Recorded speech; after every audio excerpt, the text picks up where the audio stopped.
যুক্তরাষ্ট্র ও ভেনেজুয়েলার দীর্ঘদিনের টানাপোড়েনের মাঝেও দুই দেশের শীর্ষ নেতৃত্বের মধ্যে সম্প্রতি এক গুরুত্বপূর্ণ ফোনালাপ হয়েছে।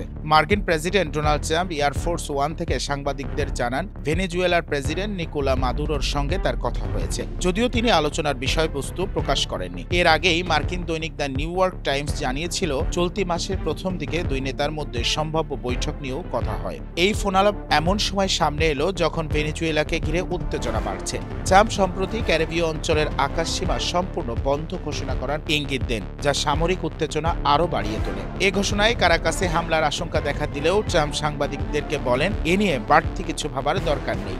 যুক্তরাষ্ট্র মাদক বিরোধী অভিযানের নামে ক্যারিবীয় এলাকায় সামরিক উপস্থিতি বাড়িয়েছে, আর ওয়াশিংটন কারাকাসকে মাদক পাচারের দায়ে অভিযুক্ত করেছে। মাদুরো এসব অভিযোগ নাকচ করে দাবি করেন ট্রাম্প তাকে ক্ষমতাচ্যুত করতে চান। শুধু এই ফোনালাপ বিশেষজ্ঞদের মতে দ্বিপক্ষীয় উত্তেজনার মধ্যেও আলোচনার এক ক্ষীণ সম্ভাবনা তৈরি করেছে। এখন দেখার বিষয় যুক্তরাষ্ট্র ও ভেনেজুয়েলা আসন্ন সময়ে সংঘাতের পথ পেরিয়ে কূটনীতির দিকে অগ্রসর হতে পারে কিনা।